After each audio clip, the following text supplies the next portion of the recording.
All right, I'm going to talk to you guys about leading lines. Give you a day off of rule of thirds. So leading lines are lines that lead the eye through a picture. This is Nicholas Poussin. He was really good at telling stories with leading lines and just the way that the flow of the picture. He's a Baroque artist.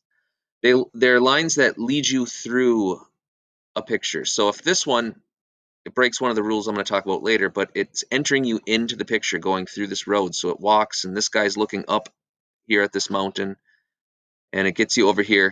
You see this horse. This horse is riding off of and he's running really quick. Why is he running? Well, he's running from this mountain that looks like it's about to erupt.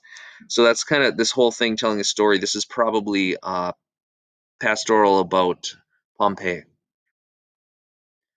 So here's with photography, it's easy to get leading lines because it just happens naturally. So all those leading lines lead you down here, down the stairway, up to that right there. So that should be where you put like your creepy clown, something you want everybody to see, your point of subject right there, just like this. This was obviously set up so that you could go right up into the subject, which is this guy staring off into space, looking at nothing, just kind of everything leads up there. This line right here, his arm, the table, grain of the wood, the knife, the fork, everything. She's even looking over at him. So here's another one. All of the energy is moving forward, the red and all that, going right towards the head of the white horse of the apocalypse, just like 2020.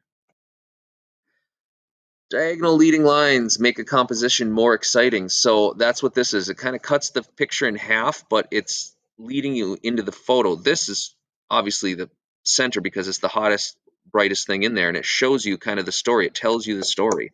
This ship obviously got struck by lightning because there's one out there, and it's got run ashore, and it kind of shows you this going up there, and you can see this tree that's been snapped by lightning and all that falling over and half dead.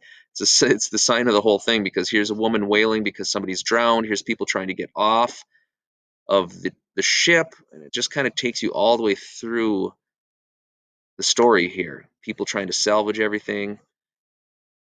Good stuff.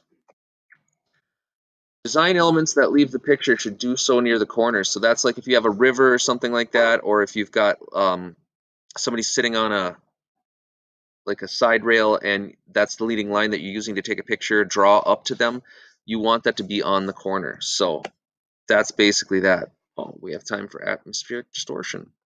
This is something you're going to get into when you do painting and drawing more, but you can see this. If you're looking right off in this distance, it's probably about 7 miles away. In between all of that is a lot of water in the air, and that's where you get the atmospheric distortion, like we were talking about the golden hour. There's a lot of diffusing of light going in. So everything that goes back, if you're drawing or painting, should get a little lighter, a little less intense, and then fade off into the distance. So that's a concept. That's a digital art. It's a thing that you can do, sliding back into the background, and it just kind of disappears. So rule of thirds, ideal placement is where the lines intersect. Values, dark, medium, light, one should dominate by 70%. So if you're doing a photograph or a drawing or a painting, one of those should dominate, usually dark or light, usually not grayscale, which is medium, okay? Shapes, you should have a different arrangement of shapes, big to small, large, medium, small.